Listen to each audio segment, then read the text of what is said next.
Anka ala tanu kabara sebeke kabare kada andaba alaye kasali chaya ala tiraka yasa ana hera soro kiyama shokere kaere baraya ikramu kadana.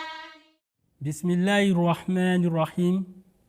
Téléspectateurs francophones de la télévision musulmane Ahmadiyya, assalamu alaikum wa rahmatullahi wa barakatuh. Vous suivez un nouveau programme et ce programme est intitulé Ciel Nouveau. Les émissions que nous vous proposerons à travers ce programme ont pour but d'éduquer la masse quant à la bonne pratique de leur religion.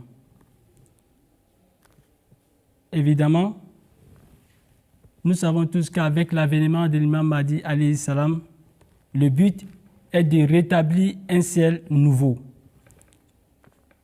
Aujourd'hui, nous avons remarqué que dans notre société, les traditions, les coutumes, les croyances se sont immiscées dans la pratique de la religion.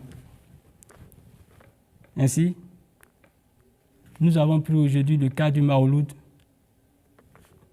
qui s'est beaucoup introduit dans nos sociétés. Qu'est-ce que le Mawlud? Comment se vit une célébration du Mawlud? Le Mawlud est-il en adéquation dans sa célébration avec les préceptes islamiques? La réponse à ces questions, nous le verrons avec nos invités venus de la Côte d'Ivoire. Assalamu alaikum, Molvi Soro Saeb. Wa alaikum salam wa rahmatullahi wa barakatuh. Bienvenue à vous sur ce plateau. Allez, merci. Ensuite, nous avons le frère Chérif Mamadou, Koï du district d'Abidjan. Assalamu alaikum et bienvenue à vous. Wa alaikum salam wa rahmatullahi wa barakatuh. Alors, Molvi Soro Saeb, on a remarqué que le Mawlud est non seulement dans certains pays, le lendemain du Mawlud est déclaré comme jour férié. Ce qui voudrait dire que cette célébration est importante dans ces États. Pouvez-vous nous définir le Mawlud? Bismillahirrahmanirrahim. Au nom d'Allah, le gracieux, le miséricordieux.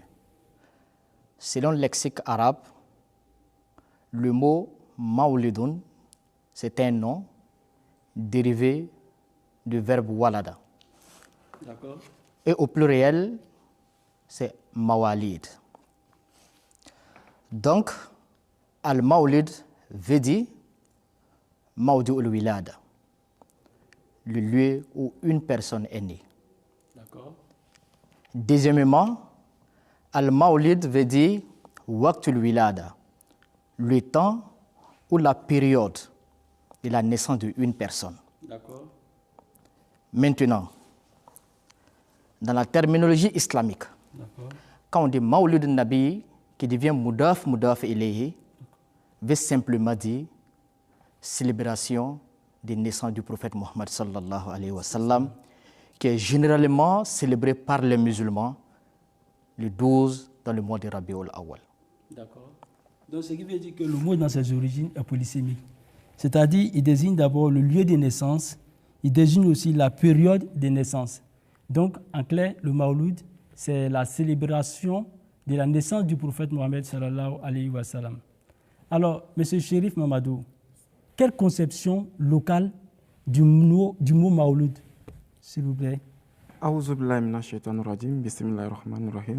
Merci le frère Djabi Saïb de m'avoir associé à cet échange interactif.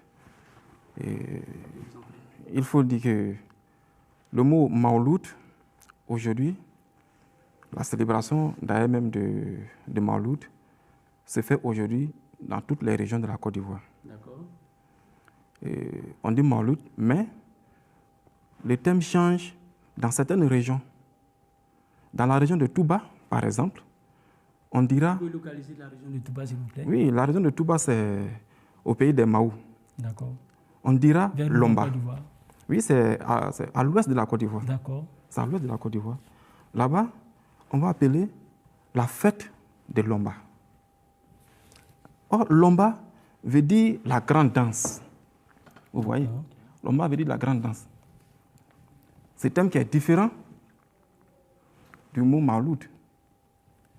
La danse qui est différente des célébrations, la naissance du Saint-Prophète Mohammed. Tout à fait. Donc, je prends aussi d'autres régions.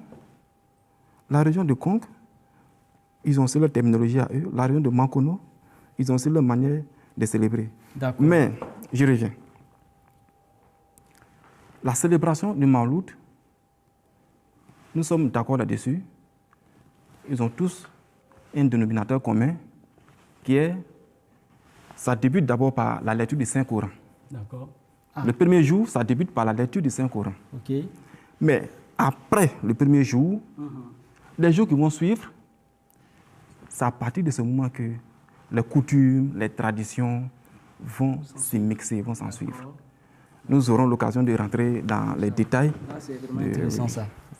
Donc, Maulvi Soro Saheb, quand vous venez d'entendre le frère Chérif Mamadou, vous avez vu qu'il a dit que dans l'entame, c'est-à-dire le début des festivités du Mawlud, qui est une danse, quelle que soit sa terminologie en langue locale ou en arabe, mais en langue locale, puisque c'est pratiqué par des populations.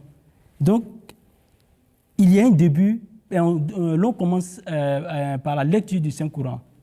Mais est-ce que c'est... Monsieur Diaby, j'avoue que la lecture coranique ne justifie pas le caractère islamique de la chose. D'accord. Nous savons très bien que le porc est interdit en islam. D'accord.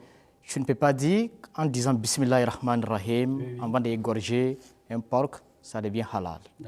Le porc reste toujours haram, ça reste haram. Même s'ils veulent, ils peuvent lire tout le Saint-Coran. Mais ça ne justifie pas le caractère islamique de ces actes que M. Chérif vient de mentionner.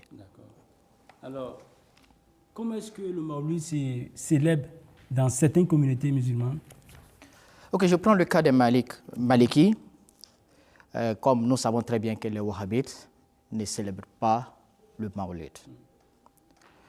Par exemple, chez les Malikis, ils commencent la célébration du Mawlid le 12 du mois Rabiul Awwal. Et 7 jours plus tard, ils célèbrent le baptême du prophète Mohammed sallallahu alayhi wa sallam. Et au Mali, j'avoue que le 7e jour après Rabiul Awwal est aussi déclaré jour férié. Le 13 est déclaré jour férié. 7 jours plus tard, aussi déclaré jour férié au Mali. Ah, mais en Côte d'Ivoire, le 13 est déclaré jour férié. Oui, mais il y a une particularité dans le cas du Mali. Parce que 7 jours plus tard, qui est le baptême du prophète Mohammed sallallahu alayhi wa sallam, selon eux, où ils envoient beaucoup de présents à leurs imams et à leurs savants. Ce jour aussi est déclaré jour férié. Donc nous voyons, pour le même événement, on a 2 jours fériés. Est-ce que vous voyez? Là, il y a une particularité dans le cas du Mali. Tout à fait. Alors, je me tourne vers M. Chérif. Comment se vit la pratique du Mawlud dans les zones rurales? Merci, M. Diaby. Abordant dans le sens sociologique de la chose, je dirais qu'en Côte d'Ivoire, nous avons une communauté musulmane cosmopolite. Tout à fait. Donc, la célébration du Mawlud, c'est un véritable projet. C'est-à-dire que dans nos traditions, nos coutumes, nous avons des fêtes, des rituels, des sacrifices à faire. La célébration du Mawlud est devenue aujourd'hui une période où nos frères qui sont aux États-Unis, les frères qui sont en France, les frères qui sont partout, un peu dans le monde entier, se donnent rendez-vous pour venir participer à cette célébration. Mais derrière la célébration du Mawlud, il y a aussi la célébration des rituels. Oui. J'en ai été témoin. J'ai été dans certaines régions de la Côte d'Ivoire où j'ai vu ce qui se passe. Comme je l'avais dit au départ, le premier jour, on fait la lecture du Saint-Coran. Les cramons viennent, les imams, ils font la lecture du Saint-Coran. Ok. Vous avez parlé des rituels. Oui. Est-ce qu'il y a des étapes dans ces rituels? Ah, oui, effectivement, il y a des étapes. Ah bon? Mais ce sont des choses qui sont tenues secrètes, hein, je ne vais pas... Oui, Bon, ne me force pas à rentrer. Ok, d'accord, il n'y a pas de problème. Il faut dire que dans certaines régions en Côte d'Ivoire, comme je l'avais dit, le premier jour, on fait la lecture du Saint-Coran. On fait la lecture du Saint-Coran.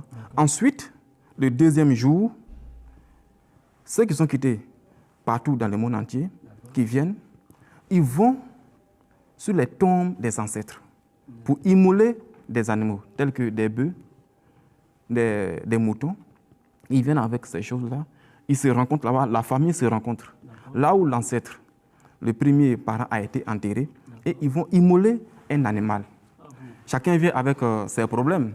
Ceux qui ont des problèmes de mari, ceux qui veulent avoir du boulot, ceux qui veulent avoir de la promotion dans ce qu'ils font. Chacun vient avec ses soucis, ses problèmes. Et c'est ce jour-là qu'on va célébrer. Ça, c'est l'aspect sacrifice.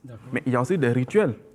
Au niveau des rituels, je ne vais pas citer les noms d'ethnie, mais je vous avoue que j'ai été dans certaines régions où, après le jour de la lecture du Saint-Coran, le jour qui a suivi, il fallait aller adorer une rivière. Ah bon? Parce que, c'est pour cela que j'ai dit que le Mawlud, dans certaines régions, ça change de sens. Ouais. Ça change de sens. Et dans cette ville-là, le deuxième jour, ils sont arrivés partout, un peu de par le monde, ils sont arrivés. Et chacun a apporté sa contribution. Chacun a apporté sa contribution. Ils ont acheté des animaux. Et pour partir à ces rituels, on sort, vous voyez, 3 heures, 4 à 4 heures du matin. Pourquoi? Parce que, vous savez, dans la culture africaine, il y a des classes. Il y a des classes. Donc, ils se disent qu'en partant, les griots ne doivent pas vous voir en partant. Raison pour laquelle ils sortent très tôt le matin. Bon, vous savez, en Afrique, on a cette superstition-là pour dire que les griots, on a une conception des griots en Afrique. Oui, bon, je ne vais pas trop rentrer dans ces détails. Non, ils sortent très tôt le matin pour participer à ces rituels. Et en partant, on ne doit pas porter des vêtements rouges. Ah bon? On peut porter des vêtements de couleur noire. Le rouge est carrément interdit. Nous sommes toujours dans le contexte du Mawlud. Hein? Le premier jour, on a fait la lecture du Saint-Coran. Et les jours qui ont suivi, on va faire maintenant des sacrifices. Parce que les gens n'ont pas toujours le temps de venir au village. Donc, on se donne rendez-vous pour la cérémonie, pour la célébration du Mawlud. Et c'est à cette fête-là qu'on fait toutes ces choses-là. Donc, arrivé là-bas, il y a des rituels. Il y a des rituels, il y a des rivières qu'on adore. Il y a le chef de famille, le chef de tribu, arrivé, c'est lui qui prend en premier la parole. Il introduit toutes les familles. Et il y a des femmes qui sont là, que je peux comparer aux femmes Komian en Côte d'Ivoire. C'est-à-dire, ce sont des femmes, on dirait, qui ont le pouvoir dans la conception, dans la conception culturelle, qui ont le pouvoir de communiquer aux esprits de la rivière. Ce sont ces femmes-là il y a ces danses, elles dansent, elles s'habillent en blanc, elles sont habillées en blanc avec des kaolins, elles font des danses, elles rentrent en communication avec les esprits. C'est à partir de ce moment-là qu'on immole les animaux. Les animaux sont immolés et ce sang-là, le sang versé, c'est ce sang-là qui facilite la communication avec les esprits. C'est à ce moment-là que chacun aussi... Comment cette communication a eu lieu? En fait, vous avez parlé des femmes Komian. Oui, effectivement. Bon, dans la société ivoirienne, vous connaissez très bien les femmes Komian. Ce sont des femmes, elles ont pour métier de communiquer avec les esprits. Voilà, donc... Mais comment la communication s'est faite? Parce que... Bon, je ne suis pas de ces peuples-là pour savoir exactement, mais dans la pratique, voilà ce qui se passe. Et d'après nos enquêtes, c'est ce qu'ils sont en train de dire. Voilà. Ce sont ces femmes-là qui sont l'intermédiaire. Le chef de tribu les annonce et elles commencent à danser. Elles rentrent en contact avec les esprits. Et on immole les animaux, on prépare, on mange. Et là, le soir, on retourne au village. Mais au départ, en partant, vous sortez très tôt le matin. Après l'immolation, chacun, vous dansez, c'est la joie. Voilà. Donc voilà un peu comment ça se passe. Monsieur Diaby, c'est que M. Chérif vient de dire, on immole des animaux, pour les rivières, pour les tombes. Pourtant, nous savons que ces enseignements, ces trucs sont contre les enseignements islamiques. J'allais en venir, s'il vous plaît. Parce que déjà, on a le champ lexical du mysticisme, c'est-à-dire adoration, qu'on appelle ça, mais rituel, sacrifice voué à des ancêtres.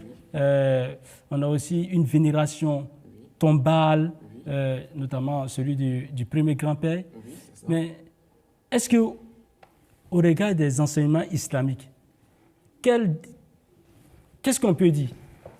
Ok, vous voyez, comme M. Chérif vient de mentionner, nous trouvons qu'on doit juste, tout ce qu'on fait, on doit faire pour Dieu et seul que pour Dieu. Comme le Saint-Prophète Mohammed sallallahu alayhi wa sallam, Dieu, en adressant le Saint-Prophète dans le Saint-Coran, Dieu dit « Qul inna solati wa nuski wa mahyaya wa mamati lillahi rabbil alamin » Dis à l'humanité, ma prière, mes immolations, mes sacrifices, ma vie et ma mort, lillahi rabbil alamin. C'est seulement pour Dieu. Tout ce que je fais, c'est juste pour obtenir l'amour de Dieu. Mais nous voyons ce que M. Chérif vient de mentionner. C'est tout à fait contraire à ce que le Coran nous enseigne, à ce que l'islam nous enseigne. Alors, si le Mawlud est célébré, dans ce cas, ce n'est plus dans le cadre islamique. Donc, on doit savoir que si le Mawlud est célébré, dans ce cas, c'est autre chose et ça n'a rien à voir avec l'islam. C'est ça l'islam nous enseigne. Alors, tout ce qu'on doit faire, ça doit être lillahi rabbil alamin, pour notre Dieu. Effectivement. Là, on a une dimension célébration du Mawlud, mais est-ce que cette célébration, elle est condamnable en soi? C'est-à-dire la célébration du Mawlud en soi, est-elle condamnable? Non. Quand nous disons que le Mawlud est condamné, nous ne disons pas que le Mawlud est condamné comme les Wahhabites, qui le disent souvent. Ah bon? Mais nous disions les coutumes, les pratiques, ce qu'ils ont envoyé dans Mawlud, c'est ce qui est interdit, pas Mawlud elle-même. Dans ce cas, quand vous parlez des coutumes, des pratiques, en fait, vous dites que le Mawlud peut être célébré. Le Mawlud peut être célébré. Mais sous quelle forme? Si nous sommes prêts à parler sur la vie du Saint-Prophète Mohammed sallallahu alayhi wa sallam, expliquer la vie du prophète Mohammed sallallahu alayhi wa sallam aux musulmans, aux croyants, pour qu'ils puissent savoir que c'est ça notre prophète, c'est ça la vie de notre prophète. Parce qu'il n'y a pas un autre prophète qui vaut le Saint-Prophète en grandeur et en mission. Alors, on doit informer les musulmans, c'est lui là votre prophète, et voilà comment il se comportait avec ses femmes, ses enfants, avec ses voisins, avec les mécréants, avec ceux qui étaient contre même l'islam. Voilà comment le Saint-Prophète Mohammed sallallahu alayhi wa sallam s'est comporté avec eux. Je vais dire quoi? Monter la beauté de son prophète Mohammed sallallahu alayhi wa sallam aux musulmans, éduquer aux musulmans. Mais seulement, ce n'est pas confiné dans le monde de Rabiul Awal. D'accord, s'il vous plaît, j'en reviens. Mais ce que j'aimerais savoir, est-ce que la terminologie, c'est-à-dire le mot Mawlud, est bien employé? Est-ce que c'est bien employé? C'est-à-dire, est-ce que c'est bien de dire, par exemple, parce que du baptême, n'est-ce pas? Est-ce que c'est bien de faire le baptême du prophète Mohammed sallallahu alayhi wa sallam? Son baptême. Regardez, M. Yabi, si nous voulons célébrer le baptême de tous les prophètes, le Coran en a fait mention seulement que 25. Imagine, si nous voulons célébrer le baptême de tout un chacun de ces prophètes, finalement, on n'aura pas de jours pour travailler. Pourtant, le Coran dit, il y a d'autres qui vont dire que non, nous célébrons seulement que pour le saint prophète Mohammed sallallahu alayhi wa sallam. Bien vrai, oui. Le Coran dit, là, nous farriqu bayna ahadin min rusuli. Nous ne distinguons pas entre les prophètes de Dieu. On doit respecter tous les prophètes de Dieu. Est-ce que vous voyez? Alors, nous ne condamnons pas le Mawlud, mais nous condamnons les actes qui ne sont pas islamiques, qu'ils attribuent ça au Mawlud. C'est ça nous condamnons. Donc, et le thème Mawlud, ça correspond bien? Le thème Mawlud, pourquoi pas? Si vous voulez appeler ça Mawlud, vous pouvez appeler ça Mawlud. D'accord. Et ce que les Tijanites font, c'est-à-dire 7 jours après la naissance du prophète Mohammed sallallahu alayhi wa sallam, la célébration, qui est la célébration du baptême. est-ce que le baptême, généralement le baptême, ça se célèbre généralement. Ok, vous voyez que si nous allons célébrer le baptême du prophète Mohammed sallallahu alayhi wa sallam, nous savons très bien quand nous donnons la vie à un enfant, on fait baptême. Après ça, quand il a l'âge de se marier, on doit lui chercher une femme. Pourquoi ne pas aussi célébrer le mariage du prophète Mohammed sallallahu alayhi wa sallam? Voilà. Si nous voulons célébrer toutes choses, on veut prendre toutes choses à la lettre, alors célébrons aussi le jour du mariage du prophète Mohammed sallallahu alayhi wa sallam. Et il a eu 10 à 12 femmes. Oui. On doit célébrer tout ça. Alors ça va créer des problèmes dans la société. Tout à fait. Est-ce que vous voyez? Surtout que si ces jours seront des jours fériés, chômés payés de surcroît, l'État en aura beaucoup à faire. Mais est-ce que l'Ahmadiyya, la communauté islamique Ahmadiyya célèbre le Mawlud? Ok, bien vrai, nous ne condamnons pas D'accord, le Mawlud. d'accord, Mais la communauté islamique Ahmadiyya oui, préfère qu'on appelle ça Siratun Nabi, d'accord. qui veut dire parler de la vie du prophète Mohammed sallallahu alayhi wa sallam.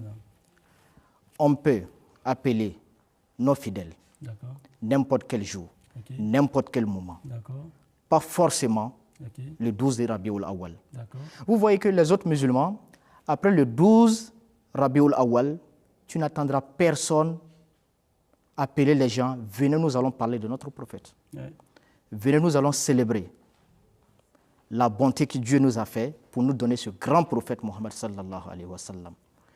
d'accord, Nous les Ahmadis, n'importe quel jour, n'importe quel moment, précisément dans Rabiul Awal, on célèbre aussi.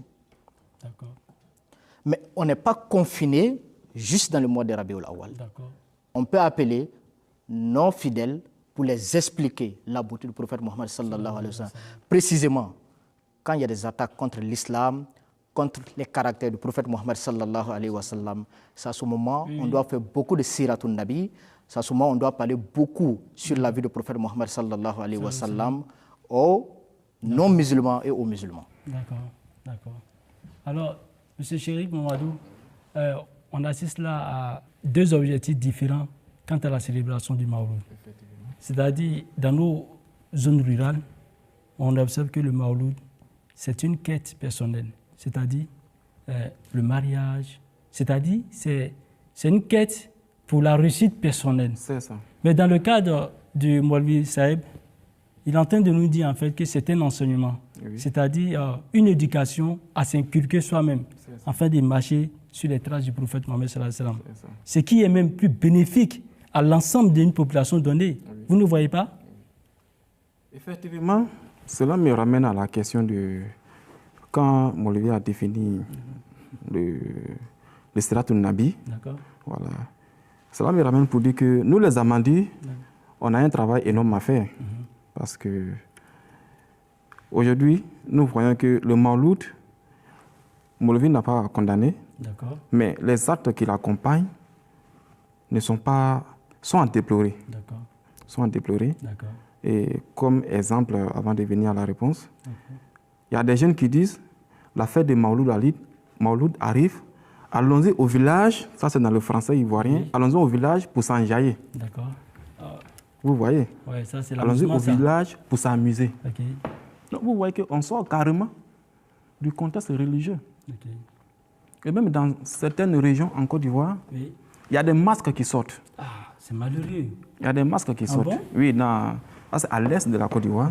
Il y a des régions où il n'y a Ça, pas de c'est masques. du chic. Il y a des masques qui sortent. Ouais. Donc, vous voyez qu'on sort carrément du contexte religieux. Donc, le travail de nous les Ahmadis aujourd'hui est énorme. Il va falloir beaucoup travailler, beaucoup éduquer la population pour que nous revenions aux enseignements de l'islam. Alors, Maulvi Saïb, très rapidement, qu'est-ce que vous pouvez dire pour conclure? Ce que moi j'ai à dire aux musulmans, spécialement aux non-ahmadis, c'est d'adopter les caractères islamiques pour célébrer le Mawlud. Restons dans le cadre de l'islam pour célébrer Mawlud. Et nous devons enseigner nos enfants comment célébrer Mawlud. J'avoue que j'étais à Bondoku, le lendemain de Mawlud. Rapidement. J'ai demandé à un enfant, c'est quelle fête aujourd'hui? Et c'est un musulman. Il ne sait pas. C'est malheureux. Je lui ai demandé que le prophète de l'islam, il ne sait pas. D'accord. Pourtant, c'est un musulman. Alors, si nous prenons Mawlud pour expliquer à nos générations à venir, voilà, c'est lui notre prophète, voilà la bonté qu'il a apportée à l'humanité, voilà comment ses enfants s'appellent, sa femme, voilà comment il s'est comporté avec ses voisins. Vous allez voir que nous allons préparer notre futur dans de bonnes manières. Alors, monsieur Chérif, très rapidement, parce qu'on n'a plus de temps. Oui, merci, Dabi. Mon mot de fin est que, comme je l'avais dit, il va falloir beaucoup éduquer la population ivoirienne, voire même tous les pays où la Jamaat se trouve. Tout à fait. Voilà, parce qu'en Afrique de l'Ouest, dans les pays, ce n'est pas malikite, c'est une cérémonie qui est vraiment, la pratique a pris de l'ampleur. Il y a une recrudescence de cette pratique-là. Donc, il va falloir que les Ahmadis se mettent au travail pour éduquer les gens sur la voie de Siratul Nabi. C'est dans la voie de Siratul Nabi que nous retrouvons les vrais enseignements de l'islam et c'est ça qui va vraiment nous aider à atteindre les objectifs et atteindre la taqwa. D'accord. Alors, chers téléspectateurs, une pratique saine et simple de la religion, c'est sous Nouveau Ciel. Nouveau Ciel, merci à vous. Jazakallah à tous. Assalamu alaikum wa rahmatullahi wa barakatuh. Wa alaikum salam wa rahmatullahi wa barakatuh. للخير البرايا إكرامه كدناني شكر الخير البرايا إكرامه كدناني أنك آلة كبار سبك كبار كدان دبالاي كسالي جايا على تيراكا يا سانا هيرا سوروكي ياما شكر الخير البرايا